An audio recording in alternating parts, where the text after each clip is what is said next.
Friends, ಎಲ್ಲರಿಗೂ welcome to the KS ಟ್ಯುಟೋರಿಯಲ್ಸ್ಗೆ ಎಲ್ಲರಿಗೂ ಸ್ವಾಗತ. ಇವತ್ತಿನ ಈ ಒಂದು ವಿಡಿಯೋದಲ್ಲಿ ನಾವು ಜನವರಿ 26 ಮತ್ತು 27ರ ಕರೆಂಟ್ ಅಫೇರ್ಸ್ ಬಗ್ಗೆ ಮಾಹಿತಿಯನ್ನು ನೋಡೋಣ. ಹಾಗಾದರೆ ನಮ್ಮ ಮೊದಲನೇ ಪ್ರಶ್ನೆ ನೋಡೋಣ.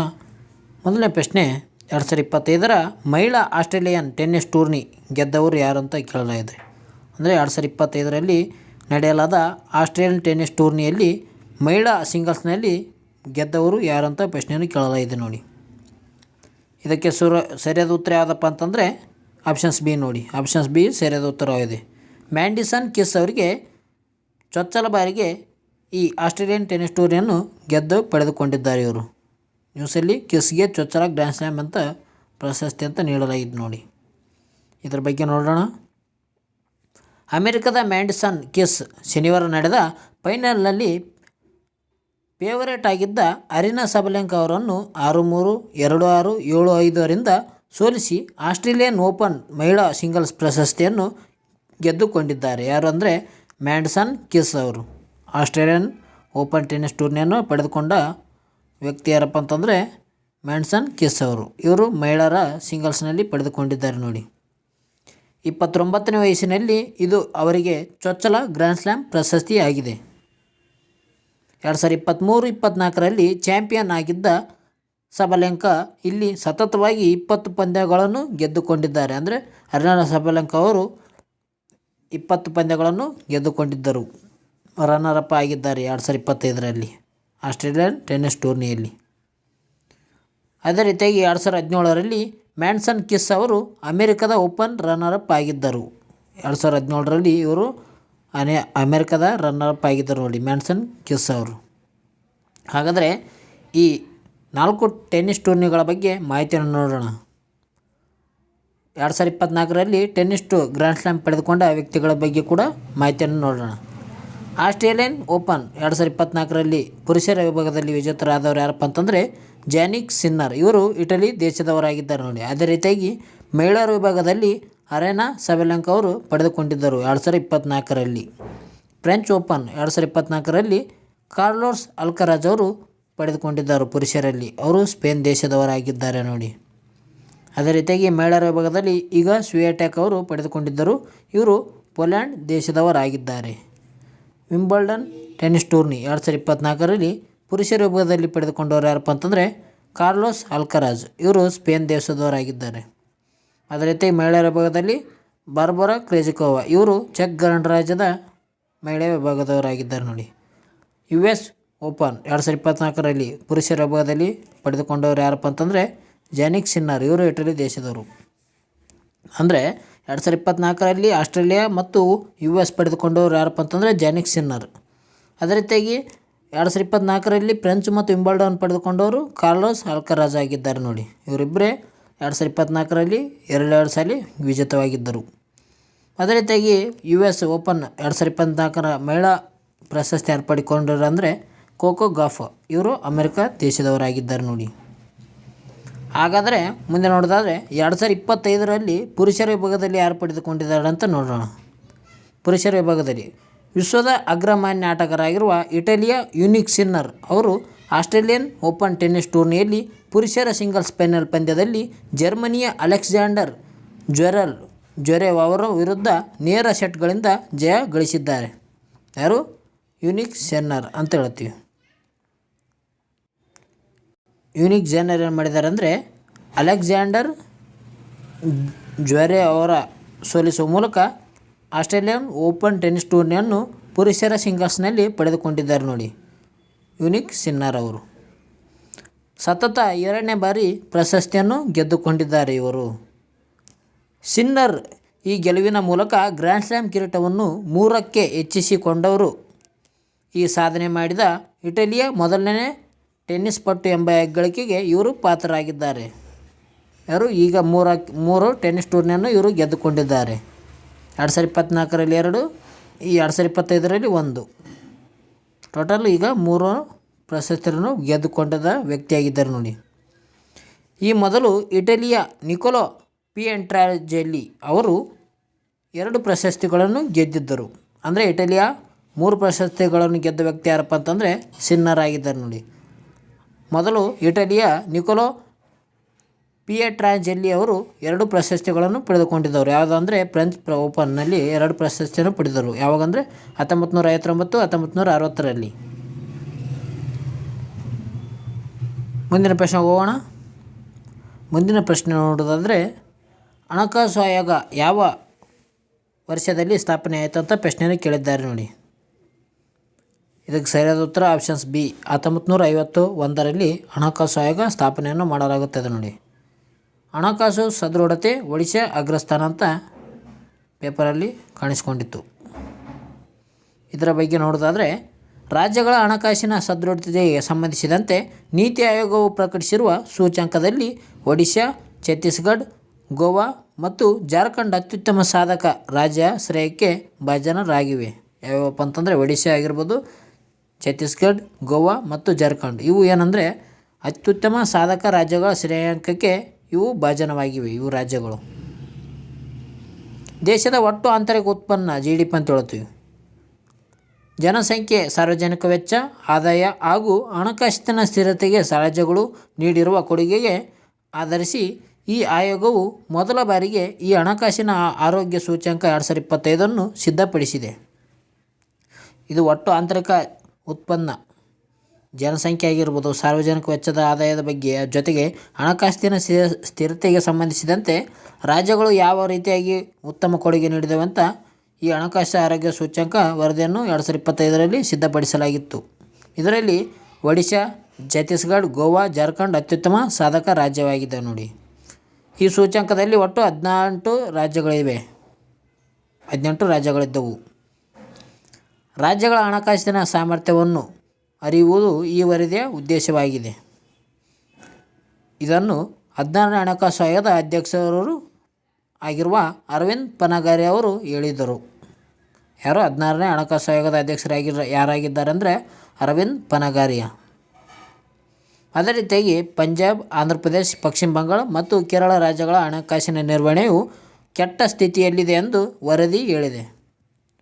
ಉತ್ತಮ ಸ್ಥಿತಿಯಲ್ಲಿ ಒಡಿಶಾ, ಛತ್ತೀಸ್ಗಢ, ಗೋವಾ ಈ ರೀತಿಯಾಗಿ ಉತ್ತಮ ಸ್ಥಾನವನ್ನು ಪಡೆದರೆ, ಕೆಟ್ಟ ಸ್ಥಿತಿಯಲ್ಲಿ ಪಂಜಾಬ್, ಆಂಧ್ರ ಪ್ರದೇಶ್, ಪಶ್ಚಿಮ ಬಂಗಾಳ ಕೆಟ್ಟ ವರದಿಯಲ್ಲಿ ಸ್ಥಾನವನ್ನು ಪಡೆದುಕೊಂಡಿದೆ. ಕೆಟ್ಟ ಸ್ಥಿತಿಯಲ್ಲಿ. ಅದೇ ರೀತಿಯಾಗಿ ಹಣಕಾಸಿನ ಆಯೋಗದ ಬಗ್ಗೆ ನೋಡೋಣ. ಹಣಕಾಸಿನ ಆಯೋಗ ಇದು ಸ್ಥಾಪನೆಯಾಗಿದ್ದು 1951 ನವೆಂಬರ್ 22ನೇ ತಾರೀಕು ಇದು ಸ್ಥಾಪನೆ ಆಗ್ತದೆ. ಇದು ಕೇಂದ್ರ ಕಚೇರಿ ಎಲ್ಲಿದೆ ಅಂದರೆ ನವದೆಹಲಿಯಲ್ಲಿ ಇದರ ಕೇಂದ್ರ ಕಚೇರಿಯನ್ನು ಕಂಡುಬರುತ್ತದೆ. ಇದರ ಪ್ರಸ್ತುತ ಅಧ್ಯಕ್ಷರು ಅರವಿಂದ್ ಪನಗಾರಿ. ಇವರು 16ನೇ ಹಣಕಾಸಿನ ಆಯೋಗದ ಅಧ್ಯಕ್ಷರಾಗಿದ್ದಾರೆ. ಹಾಗಾದರೆ 16ನೇ ಹಣಕಾಸು ಆಯೋಗದ ಅಧ್ಯಕ್ಷರಾಗಿದ್ದಾರಲ್ಲ ಯಾರು, ಅರವಿಂದ್ ಪನಗಾರಿ. ಇವರ ಇಯರ್ ಎಷ್ಟು, ಎಲ್ಲಿಂದ ಎಲ್ಲಿಯವರೆಗೆ ಅಂತ ಕಮೆಂಟ್ ಮೂಲಕ ತಿಳಿಸಿ. ನಿಮಗೆ ಮೊದಲನೇ ಪ್ರಶ್ನೆ ಏನಪ್ಪ ಅಂತಂದರೆ ಅರವಿಂದ್ ಪನಗಾರಿ ಅವರ ಅಧಿಕಾರಾವಧಿ ಎಷ್ಟಿರಲಿದೆ ಅಂದರೆ ಯಾವ ವರ್ಷದಿಂದ ಯಾವ ವರ್ಷದವರೆಗೆ ಇವರು ಅಧಿಕಾರಾವಧಿಯಲ್ಲಿ ಇರಲಿದೆ ಎಂದು ಕಾಮೆಂಟ್ ಮೂಲಕ ತಿಳಿಸಿ. ಅದೇ ರೀತಿಯಾಗಿ ಭಾರತೀಯ ಸಂವಿಧಾನದ 280ನೇ ವಿಧಿಯ ಅಡಿಯಲ್ಲಿ ರಚಿಸಲ್ಪಟ್ಟ ಆಯೋಗವಾಗಿದೆ ಇದೊಂದು. ಅಂದರೆ 280ನೇ ವಿಧಿ ಸಂಬಂಧಪಟ್ಟಿದೆ ಹಣಕಾಸಿನ ಆಯೋಗಕ್ಕೆ. ಇವರ ಅಧಿಕಾರಾವಧಿ ಎಷ್ಟಂದರೆ 5 ವರ್ಷ ಆಗಿರ್ತದೆ ನೋಡಿ. ಅಧಿಕಾರಾವಧಿ 5 ವರ್ಷವಾಗಿರ್ತದೆ. ಹಣಕಾಸು ಆಯೋಗದ ಅಧ್ಯಕ್ಷರದ ಅಧಿಕಾರಾವಧಿ 5 ವರ್ಷ ಆಗಿರುತ್ತೆ ನೋಡಿ. ನಿಮಗೇನಾದರೂ ಈ ವಿಡಿಯೋ ಇಷ್ಟ ಆಯಿತು ಅಂದರೆ ಬೇಗನೆ ಒಂದು ಲೈಕ್ ಬಟನ್ನ ಪ್ರೆಸ್ ಮಾಡಿ ಫ್ರೆಂಡ್ಸ್. ಅದೇ ರೀತಿಯಾಗಿ ಸಬ್ಸ್ಕ್ರೈಬ್ ಕೂಡ ಆಗಿ ನಮ್ಮ ಚಾನಲ್ಗೆ. ಮುಂದಿನ ಪ್ರಶ್ನೆ ನೋಡೋಣ. ಶ್ರೀಲಂಕಾದ ರಾಜಧಾನಿ ಯಾವುದು ಅಂತ ಪ್ರಶ್ನೆ ಕೇಳಲಾಗಿದೆ ನೋಡಿ. ಇದಕ್ಕೆ ಸರಿಯಾದ ಉತ್ತರ ಆಪ್ಷನ್ಸ್ ಎ, ಕೊಲಂಬೋ. ಕೊಲಂಬೋ ಶ್ರೀಲಂಕಾದ ರಾಜಧಾನಿಯಾಗಿದೆ ನೋಡಿ. ಭ್ರಷ್ಟಾಚಾರ ಪ್ರಕರಣ ರಾಜಪಕ್ಷೆ ಪುತ್ರನ ಬಂಧನ ಅಂತ ನ್ಯೂಸಲ್ಲಿ ನೀಡಲಾಗಿತ್ತು.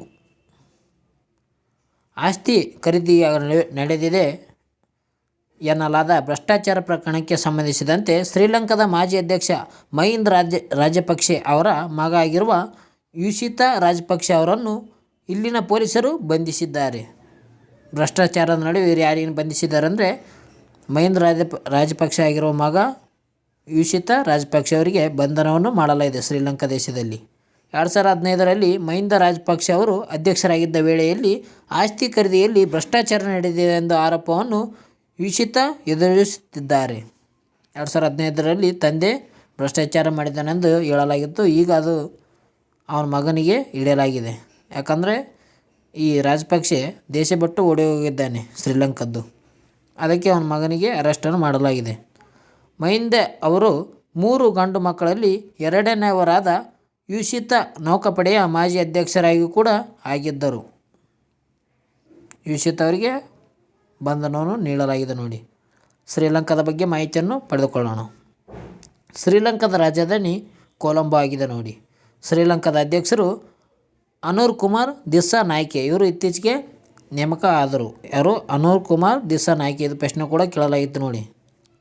ಶ್ರೀಲಂಕಾದ ರಾಜಧಾನಿ ಕೊಲಂಬೋ ಆಗಿದೆ. ಅದೇ ರೀತಿಯಾಗಿ ಶ್ರೀಲಂಕಾದ ಪ್ರಧಾನಮಂತ್ರಿ ಅರಣಿ ಅಮರ್ ಸೂರ್ಯ. ಇವರು ಪ್ರಸ್ತುತ ಶ್ರೀಲಂಕಾದ ಪ್ರಧಾನಮಂತ್ರಿ ಆಗಿದ್ದಾರೆ ನೋಡಿ. ನಮ್ಮ ಮುಂದಿನ ಪ್ರಶ್ನೆ ಹೋಗೋಣ. ಕೇಂಬ್ರಿಡ್ಜ್ ಇನ್ಸ್ಟಿಟ್ಯೂಟ್ ಆಫ್ ಟೆಕ್ನಾಲಜಿ ಇರುವ ಸ್ಥಳ ಯಾವುದು ಅಂತ ಪ್ರಶ್ನೆಯನ್ನು ಕೇಳಲಾಗಿದೆ ನೋಡಿ. ಕೇಂಬ್ರಿಡ್ಜ್ ಸಂಸ್ಥೆ ಎಲ್ಲಿದೆ ಅಂತ ಕೇಳಲಾಗಿದೆ ಪ್ರಶ್ನೆ.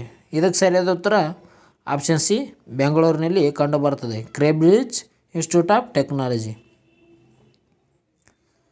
3D ಸಂಸ್ಥೆಗೆ ಇದು ಒಪ್ಪಂದ ಮಾಡಿಕೊಂಡಿದೆ ಅಂತ ಕೇಂಬ್ರಿಡ್ಜ್ ವಿಶ್ವವಿದ್ಯಾಲಯ. ಇದರ ಬಗ್ಗೆ ನೋಡೋಣ.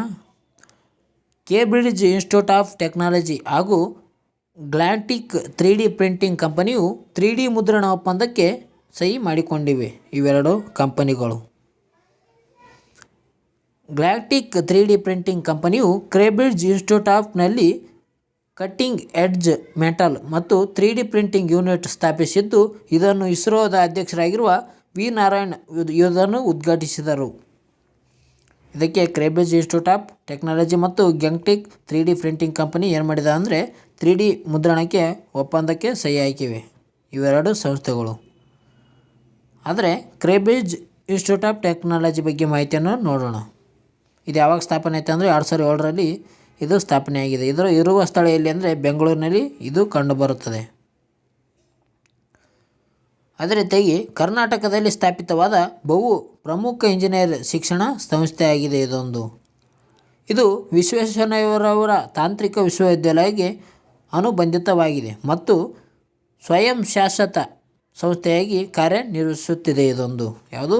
Cambridge institute of technology. ಮುಂದಿನ ಪ್ರಶ್ನೆ ಹೋಗೋಣ. ಮುಂದಿನ ಪ್ರಶ್ನೆ, ಏಕರೂಪ ನಾಗರಿಕ ಸಂಹಿತೆ ಜಾರಿಗೆ ತಂದ ರಾಜ್ಯ ಯಾವುದು ಅಂತ ಕೇಳಲಾಗಿದೆ ನೋಡಿ. ಇದಕ್ಕೆ ಸರಿಯಾದ ಉತ್ತರ ಆಪ್ಷನ್ ಸಿ, ಉತ್ತರಾಖಂಡ್ ನೋಡಿ. ಉತ್ತರಾಖಂಡ್ ಏನು ಮಾಡಿದೆ ಅಂದರೆ ಏಕರೂಪ ನಾಗರಿಕ ಸಂಹಿತೆಗೆ ಜಾರಿಗೆ ತಂದ ರಾಜ್ಯವಾಗಿದೆ ನೋಡಿ. ನ್ಯೂಸಲ್ಲಿ ಉತ್ತರಾಖಂಡ್ UCC ಜಾರಿ ಇಂದಿನಿಂದ ಅಂತ ನೀಡಲಾಗಿತ್ತು. ಇದರ ಬಗ್ಗೆ ನೋಡೋಣ. ಉತ್ತರಾಖಂಡದಲ್ಲಿ ಏಕರೂಪ ನಾಗರಿಕ ಸಂಹಿತೆ ಅಂದರೆ UCC ಅಂತ ಹೇಳ್ತೀವಿ, ಇದು ಜಾರಿಗೆ ಬರಲಿದೆ ಎಂದು ಮುಖ್ಯಮಂತ್ರಿ ಪುಷ್ಕರ್ ಸಿಂಗ್ ಧಾಮಿ ಅವರು ತಿಳಿಸಿದ್ದಾರೆ. ದೇಶದಲ್ಲಿ UCC ಜಾರಿಗೆ ತರುತ್ತಿರುವ ಮೊದಲ ರಾಜ್ಯ ಉತ್ತರಾಖಂಡ್ ಆಗಿದೆ ನೋಡಿ. ದೇಶದಲ್ಲಿ UCC ಜಾರಿಗೆ ತಂದ ಮೊದಲ ರಾಜ್ಯ ಯಾವುದು ಅಂದರೆ ಉತ್ತರಾಖಂಡ್ ಆಗಿದೆ. ತರುತ್ತಿರುವ ರಾಜ್ಯ ಯಾವುದು ಅಂದರೆ ಉತ್ತರಾಖಂಡ್. ಈ ಸಂಹಿತೆಯು ಸಮಾಜದಲ್ಲಿ ಏಕರೂಪತೆಯನ್ನು ತರುತ್ತದೆ ಮತ್ತು ಸಮಾಜದಲ್ಲಿ ಎಲ್ಲ ನಾಗರಿಕರಿಗೆ ಸಮಾನ ಹಕ್ಕುಗಳು ಮತ್ತು ಹೊಣೆಗಾರಿಕೆಗಳನ್ನು ಖಾತರಿಪಡಿಸುತ್ತದೆ ಎಂದು ಅವರು ಹೇಳಿದರು. ಇದೇನಪ್ಪ ಅಂತಂದರೆ UCC ಎಲ್ಲ ನಾಗರಿಕರಿಗೆ ಸಂಬಂಧಿಸಿದಂಥ ಒಂದು ಯೋಜನೆ ಇದು ನೋಡಿ. 2022ರಲ್ಲಿ ನಡೆದ ಉತ್ತರಾಖಂಡ್ ಚುನಾವಣೆ ಪ್ರಚಾರದ ವೇಳೆಯಲ್ಲಿ ಈ ರಾಜ್ಯದ UCC ಜಾರಿಗೆ ತರುವ ಇದು ಭರವಸೆಯನ್ನು BJP ನೀಡಿತ್ತು. ಈಗ ಅದನ್ನು ಪೂರೈಸಿದೆ. ಹಾಗಾದರೆ ಈ UCC ಬಗ್ಗೆ ನೋಡಿಕೊಳ್ಳೋಣ. UCC ಅಂದರೆ ಏನಂದರೆ ಯೂನಿಫಾರ್ಮ್ ಸಿವಿಲ್ ಕೋಡ್ ಅಂತಾರೆ ನೋಡಿ. ಇದು ಸಂವಿಧಾನದ 44ನೇ ವಿಧಿಗೆ ಅಲ್ಲಿ ಕಂಡುಬರ್ತದೆ. ಇಲ್ಲಿ 44ನೇ ವಿಧಿಯಲ್ಲಿ ಕಂಡುಬರ್ತದೆ ಸಂವಿಧಾನದ ಯೂನಿಫಾರ್ಮ್ ಸಿವಿಲ್ ಕೋಡ್ ಅಂತ ಹೇಳ್ತೀವಿ ನಾವು. ಇದು ಸಂವಿಧಾನದ ಧಾರ್ಮಿಕ, ಕಾನೂನಾತ್ಮಕ ಮತ್ತು ಸಾಮಾಜಿಕ ಸಮಾನತೆಯ ದೃಷ್ಟಿಯಿಂದ ಪ್ರಮುಖ ವಿಷಯವಾಗಿದೆ ನೋಡಿ. UCCಯನ್ನು ಭಾರತೀಯ ಸಂವಿಧಾನದ ಆರ್ಟಿಕಲ್ 44 ಅಡಿಯಲ್ಲಿ ಒಳಗೊಂಡಿದೆ. ಇದು ಎಲ್ಲಿ ಕಂಡುಬರ್ತದೆ ಅಂದರೆ ಆರ್ಟಿಕಲ್ 44ರ ವಿಧಿಯಲ್ಲಿ ಕಂಡುಬರುತ್ತದೆ ನೋಡಿ. UCC ಅಂದರೆ ಏನಪ್ಪ, ಇದರ ಅರ್ಥ ಏನಂದರೆ ದೇಶದ ಎಲ್ಲ ನಾಗರಿಕರಿಗೆ ಸಮಾನ ಕಾನೂನುಗಳನ್ನು ಒದಗಿಸುವುದು ಮತ್ತು ವೈವಾಹಿಕ ಹಕ್ಕುಗಳು, ಮದುವೆ ಆಗಿರ್ಬೋದು, ವಿವಾಹ ಮುಗಿದು ಆಸ್ತಿ ಮತ್ತು ಹಕ್ಕುಗಳು, ದತ್ತು ಮತ್ತು ಪರಂಪರೆಯ ನಿಯಮಗಳಿಗೆ ಇದು ಸಂಬಂಧಿಸಿದೆ ನೋಡಿ. ಜೊತೆಗೆ ಇದು ಎಲ್ಲ ಜಾತಿ ಜನಾಂಗರಿಗೆ ಒಂದೇ ಎನ್ನುವ ಉದ್ದೇಶವನ್ನು ಹೊಂದಿದೆ. ಇದು ಯಾವುದೇ ಧರ್ಮದ ವ್ಯಕ್ತಿ ಆಗಿರ್ಬೋದು, ಇವರೆಲ್ಲ ಒಂದೇ ಕಾನೂನನ್ನು ನೀಡುತ್ತದೆ ಇದು UCC ಅಂದರೆ. ಇದರ ಬಗ್ಗೆ ನೀವು ಮಾಹಿತಿ ಪಡೆದಿದ್ದರೆ ಬೇಗನೆ ನಮ್ಮ ಚಾನಲ್ಗೆ ಸಬ್ಸ್ಕ್ರೈಬ್ ಆಗಿ ಒಂದು ಲೈಕ್ ಬಟನ್ ಪ್ರೆಸ್ ಮಾಡಿ. ಅದೇ ರೀತಿ ಮುಂದೆ ನೋಡೋದಾದರೆ ಅತಿ ಹೆಚ್ಚು ಕಾಫಿ ಬೆಳೆಯುವ ರಾಜ್ಯ ಯಾವುದಂತ ಪ್ರಶ್ನೆಯನ್ನು ಕೇಳಲಾಗಿದೆ ನೋಡಿ. ಅತಿ ಹೆಚ್ಚು ಕಾಫಿ ಬೆಳೆಯುವ ರಾಜ್ಯ. ಇದಕ್ಕೆ ಸರಿಯಾದ ಉತ್ತರ ಕರ್ನಾಟಕ ನೋಡಿ. ಆಪ್ಷನ್ಸ್ ಬಿ, ಕರ್ನಾಟಕ ರಾಜ್ಯ ಅತಿ ಹೆಚ್ಚು ಕಾಫಿ ಬೆಳೆಯುವ ರಾಜ್ಯವಾಗಿದೆ. ಯಾವುದಂದರೆ ಕರ್ನಾಟಕ ರಾಜ್ಯ ಅತಿ ಹೆಚ್ಚು ಕಾಫಿಯನ್ನು ಬೆಳೆಯುವ ರಾಜ್ಯವಾಗಿದೆ ನೋಡಿ. ಕಾಫಿಯ ದಾಖಲೆ ಧಾರಣೆಯಾಗಿದೆ, ಅಂದರೆ ಕಾಫಿಗೆ ಹೆಚ್ಚು ರೇಟು ಬರಲಿದೆ ಅಂತ ಹೇಳಲಾಗಿತ್ತು ನೋಡಿ ನ್ಯೂಸಲ್ಲಿ. ನ್ಯೂಯಾರ್ಕ್ ಮಾರುಕಟ್ಟೆಯಲ್ಲಿ 3 ದಿನ ಹಿಂದೆ ಅರೇಬಿಕ್ ಕಾಫಿಗೆ ಅತ್ಯಧಿಕ ಬೆಲೆಯ ದಾಖಲೆಯಾಗಿದೆ. ಕಾಫಿ ಪೌಂಡ್ ಒಂದಕ್ಕೆ $3.48 ದರ ಲಭಿಸಿದೆ ನೋಡಿ. ಕಾಫಿ ಅಷ್ಟು ತುಟ್ಟಿ ಮಾಲಾಗಿದೆ. ಇದು ಒಂದು ಅರೇಬಿಕ್ ಕಾಫಿ ಇತಿಹಾಸದಲ್ಲಿ ಅತಿ ಹೆಚ್ಚಿನ ಧಾರಣೆಯಾಗಿದೆ ನೋಡಿ. ರೊಬಸ್ಟಾ ಕಾಫಿ ಬೆಲೆ ಕೂಡ ಲಂಡನ್ ಮಾರುಕಟ್ಟೆಯಲ್ಲಿ ಕಳೆದ ಒಂದು ವಾರದಲ್ಲಿ 12% ಏರಿಕೆ ಕಂಡಿದೆ. ರೊಬಸ್ಟಾ ಕಾಫಿಗೂ ಕೂಡ ಏರಿಕೆ ಕಂಡಿದೆ ನೋಡಿ, 12%. ಅರೇಬಿಕಾ ಬೆಳೆಯುವ ಪ್ರಮುಖ ದೇಶವಾದ ಬ್ರೆಜಿಲ್ನಲ್ಲಿ ಕಾಫಿ ಬೆಳೆಯುವ ಪ್ರದೇಶಗಳಲ್ಲಿ 53% ಮಾತ್ರ ಮಳೆಯಾಗಿದೆ. ಮಳೆಯ ಕೊರತೆ ಕಾರಣ ಬೆಳೆ ಏರಿಕೆಯಾಗಲು ಪ್ರಮುಖ ಕಾರಣವಾಗಿದೆ ನೋಡಿ. ಅರೇಬಿಕಾ ಬೆಳೆಯ ಪ್ರಮುಖ ದೇಶ ಯಾವುದಂದರೆ ಅದು ಬ್ರೆಜಿಲ್ ಆಗಿದೆ.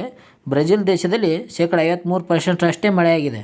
ಅದಕ್ಕಿಂತ ಜಾಸ್ತಿ ಅದರಿಂದ ಮಳೆಯ ಕೊರತೆಯಿಂದ ಈ ಕಾಫಿ ರೇಟು ಹೆಚ್ಚಾಗಿದೆ ನೋಡಿ. ಕಾಫಿ ರೇಟ್ ಹೆಚ್ಚಾಗಲು ಕಾರಣ ಏನಂದರೆ ಬ್ರೆಜಿಲ್ ದೇಶದಲ್ಲಿ ಅತ್ಯಧಿಕ ಮಳೆಯಾಗಿತ್ತು, ಅಂದರೆ ಅತಿ ಕಡಿಮೆ ಮಳೆ ಆದ ಕಾರಣ ಅಲ್ಲಿ ಕಾಫಿಯ ಏರಿಕೆ ಆಗಿದೆ ನೋಡಿ. ಅದೇ ರೀತಿಯಾಗಿ ಈ ಕಾಫಿ ಬಗ್ಗೆ ನೋಡಿಕೊಳ್ಳೋಣ. ಕಾಫಿ ಪ್ರಪಂಚದ ಅತ್ಯಂತ ಪ್ರಸಿದ್ಧ ಪಾನೀಯಗಳಲ್ಲಿ ಇದು ಒಂದಾಗಿದೆ ನೋಡಿ. ಯಾವುದು? ಕಾಫಿ. ಏನಂದರೆ ಇದು ಒಂದು ಪಾನೀಯ ಆಗಿದೆ ನೋಡಿ. ಕಾಫಿ ಒಂದು ಏನಂತ ಪ್ರಶ್ನೆ ಕೂಡ ಕೇಳಲಾಯಿತು. ಇದು ಪಾನೀಯ ಆಗಿದೆ. ಕಾಫಿ ಒಂದು ಪಾನೀಯ ಆಗಿದೆ ನೋಡಿ. ಕಾಫಿ ಮೊಟ್ಟ ಮೊದಲಿಗೆ ಇಥಿಯೋಪಿಯಾದಲ್ಲಿ ಕಂಡು ಬಂದಿತ್ತು. ಎಲ್ಲಿ ಕಂಡು ಬಂದಿತ್ತು? ಇಥಿಯೋಪಿಯಾದಲ್ಲಿ. ಇಥಿಯೋಪಿಯಾ ಅಂದರೆ ಯಾವುದಂದರೆ ಯುರೋಪ್ ನೋಡಿ. ಯುರೋಪ್ನಲ್ಲಿ ಕಂಡುಬರುತ್ತದೆ ಕಾಫಿ ಮೊಟ್ಟ ಮೊದಲ ಬಾರಿಗೆ. ಭಾರತಕ್ಕೆ ಕಾಫಿ ಚಿಕ್ಕಮಗಳೂರಿನ ಬಾಬಾ ಬುಡನ್ ದ್ವಾರ ತಲುಪಿತು. ಯಾವಾಗಂದರೆ ಬಾಬಾ ಬುಡನ್ರವರು ಚಿಕ್ಕಮಗಳೂರಿನಲ್ಲಿ ಕಾಫಿಯನ್ನು ನೆಡುತ್ತಾರೆ. 17ನೇ ಶತಮಾನದಲ್ಲಿ ಅವರು ಅರೇಬಿಯಾದಿಂದ 7 ಕಾಫಿ ಬೀಜಗಳನ್ನು ತಂದು ಅಲ್ಲಿ ನಾಟಿ ಬೆಳೆಸಿದರು. ಎಲ್ಲಿ ಬೆಳೀತಾರೆ ಅಂದರೆ ಚಿಕ್ಕಮಗಳೂರಿನಲ್ಲಿ ಬೆಳೀತಾರೆ. ಕರ್ನಾಟಕ, ಕೇರಳ, ತಮಿಳುನಾಡು ಇವು ಪ್ರಮುಖ ಕಾಫಿ ಬೆಳೆಯುವ ಪ್ರದೇಶಗಳಾಗಿವೆ ನೋಡಿ. ಕರ್ನಾಟಕ, ಕೇರಳ, ತಮಿಳುನಾಡು ಕಾಫಿ ಬೆಳೆಯುವ ಪ್ರಮುಖ ಪ್ರದೇಶಗಳು. ಅದೇ ರೀತಿಯಾಗಿ ಕಾಫಿಯಲ್ಲಿ ಏನು ಕಂಡು ಬರ್ತದೆ ಅಂದರೆ ಕಾಫಿಯಲ್ಲಿ ಕಂಡುಬರುವ ಯಾವುದಂದರೆ ಕೆಫಿನ್ ಕಂಡುಬರ್ತದೆ. ಕೆಫಿನ್ ಅಂಶ ಕಂಡುಬರ್ತದೆ ನೋಡಿ ಕಾಫಿಯಲ್ಲಿ. ಮುಂದಿನ ಪ್ರಶ್ನೆ ನೋಡೋಣ. ಅಂಧರ ಫುಟ್ಬಾಲ್ ಟೂರ್ನಿ ಚಾಂಪಿಯನ್ ಆದ ತಂಡ ಯಾವುದಂತ ಪ್ರಶ್ನೆ ಕೇಳಲಾಗಿದೆ ನೋಡಿ. ಅಂಧರ ಅಂದರೆ ಕುರುಡರ ಫುಟ್ಬಾಲ್ ಟೂರ್ನಿಯಲ್ಲಿ ಚಾಂಪಿಯನ್ ಆದ ತಂಡ ಯಾವುದಂತ ಕೇಳಲಾಗಿದೆ. ಕುರುಡರ ಫುಟ್ಬಾಲ್ ತಂಡದಲ್ಲಿ ಚಾಂಪಿಯನ್ ಆದ ತಂಡ ಯಾವುದು ಅಂತ ಕೇಳಲಾಗಿದೆ. ಇದಕ್ಕೆ ಸರಿಯಾದ ಆಪ್ಷನ್ಸ್ ಬಿ ನೋಡಿ. ತಮಿಳುನಾಡು ತಂಡ ಅಂಧರ ಫುಟ್ಬಾಲ್ ಟೂರ್ನಿಯಲ್ಲಿ ಚಾಂಪಿಯನ್ ಆಗಿದೆ. ತಮಿಳುನಾಡಿನ ಪುರುಷ ಮತ್ತು ಮಹಿಳೆಯರ ತಂಡಗಳು ಅಂತಾರಾಷ್ಟ್ರೀಯ ಸೂಪರ್ ಲೀಗ್ ಅಂಧರ ಫುಟ್ಬಾಲ್ ಟೂರ್ನಿಯಲ್ಲಿ ಚಾಂಪಿಯನ್ ಆಗಿ ಹೊರಹೊಮ್ಮಿದವು. ಯಾವ್ಯಾವಪ್ಪ ಅಂತಂದರೆ ಮಹಿಳೆಯರು ಮತ್ತು ಪುರುಷರದ ಇಬ್ಬರಲ್ಲಿ ಕೂಡ ಇವು ಚಾಂಪಿಯನ್ ಆದವು ಇತ್ತೀಚೆಗೆ ಅಂಧರ ಫುಟ್ಬಾಲ್ ಟೂರ್ನಿಯಲ್ಲಿ. ಅಶ್ವಿನಿ ಅಂಗಡಿ ಟ್ರಸ್ಟ್ ಮತ್ತು ಭಾರತೀಯ ಅಂಧರ ಫುಟ್ಬಾಲ್ ಸಂಸ್ಥೆಯ ಸಹಯೋಗದಲ್ಲಿ ನಡೆದ ಟೂರ್ನಿಯಲ್ಲಿ ಚಾಂಪಿಯನ್ ಆಗಿ ಹೊರಹೊಮ್ಮಿದವು. ಯಾವ್ಯಾವ ಅಂದರೆ ಅಶ್ವಿನಿ ಅಂಗಡಿ ಟ್ರಸ್ಟ್ ಮತ್ತು ಭಾರತೀಯ ಅಂಧರ ಫುಟ್ಬಾಲ್ ಸಂಸ್ಥೆ ಇವೆರಡು ಸಹಯೋಗ ಹೊಂದಿಗೆಸಿಂದ ಈ ಟೂರ್ನಿಯಲ್ಲಿ ಚಾಂಪಿಯನ್ ಆಗಿದ್ದವು. ಯಾವ್ಯಾವಪ್ಪ ಅಂತಂದರೆ ಮಹಿಳೆಯರ ವಿಭಾಗದಲ್ಲಿ ಫೈನಲಲ್ಲಿ ತಮಿಳುನಾಡು ಏನು ಮಾಡಿತ್ತು ಅಂದರೆ ಕರ್ನಾಟಕವನ್ನು ಸೋಲಿಸುವ ಮೂಲಕ ಚಾಂಪಿಯನ್ ಆಗಿ ಹೊರಹೊಮ್ಮಿತ್ತು. ಮಹಿಳೆಯರ ತಂಡದಲ್ಲಿ ಕರ್ನಾಟಕ ಸೋಲಿಸಿತ್ತು ನೋಡಿ ತಮಿಳುನಾಡು. ಅದರಲ್ಲಿ 1 ಲಕ್ಷ ಬಹುಮಾನ ಗೆದ್ದುಕೊಂಡಿತ್ತು. ಅದೇ ರೀತಿಯಾಗಿ ಪುರುಷರ ವಿಭಾಗದಲ್ಲಿ ಏನು ಮಾಡ್ತು ಅಂದರೆ ತಮಿಳುನಾಡು ತಂಡ ಅರುಣಾಚಲ ಪ್ರದೇಶವನ್ನು ಸೋಲಿಸುವ ಮೂಲಕ ಪ್ರಥಮ ಸ್ಥಾನ ಪಡೆದುಕೊಂಡಿದೆ. ಮತ್ತೆ 2 ಪುರುಷರು ಮತ್ತು ಮಹಿಳೆಯರಲ್ಲಿ ಅಂಧರ ಫುಟ್ಬಾಲ್ ಟೂರ್ನಿ ಗೆದ್ದ ತಂಡ ಯಾವುದಂದರೆ ತಮಿಳುನಾಡು ತಂಡವಾಗಿದೆ. ಮಹಿಳೆಯರಲ್ಲಿ ಕರ್ನಾಟಕವನ್ನು ಸೋಲಿಸಿದರೆ ಪುರುಷರಲ್ಲಿ ಅರುಣಾಚಲ ಪ್ರದೇಶವನ್ನು ಸೋಲಿಸಿತು. ಓಕೆ ಫ್ರೆಂಡ್ಸ್, ಇವತ್ತಿನ ಒಂದು ವಿಡಿಯೋನ ಇಲ್ಲಿಗೆ ಮುಕ್ತಾಯ ಮಾಡೋಣ. ನಿಮಗೇನಾದರೂ ಈ ವಿಡಿಯೋ ಇಷ್ಟ ಆಯ್ತು ಅಂದರೆ ಬೇಗನೆ ಒಂದು ಲೈಕ್ ಮಾಡಿ, ಶೇರ್ ಮಾಡಿ, ಸಬ್ಸ್ಕ್ರೈಬ್ ಮಾಡಿ. ಅದೇ ರೀತಿಯಾಗಿ ಪಕ್ಕದಲ್ಲಿರೋ ಬೆಲ್ಲೈಕನ್ನ ಪ್ರೆಸ್ ಮಾಡೋ ಮೂಲಕ ನಾವು ಅಪ್ಲೋಡ್ ಮಾಡುವ ವಿಡಿಯೋನು ಬೇಗ ನೋಟಿಫಿಕೇಶನ್ ಮುಖಾಂತರ ನೋಡಿಕೊಳ್ಳಿ. ಅದೇ ರೀತಿಯಾಗಿ ಈ ವಿಡಿಯೋ ನಿಮಗೇನಾದರೂ ಇಷ್ಟ ಆಯಿತಪ್ಪ ಅಂತಂದರೆ ಒಂದು ಲೈಕ್ ಕೊಡಿರಿ, ಕಮೆಂಟ್ ಕೂಡ ಮಾಡಿ ಫ್ರೆಂಡ್ಸ್. ಓಕೆ ಫ್ರೆಂಡ್ಸ್, ಮುಂದಿನ ವಿಡಿಯೋದಲ್ಲಿ ಸಿಗೋಣ. ಎಲ್ಲರಿಗೂ ಬಾಯ್ ಫ್ರೆಂಡ್ಸ್.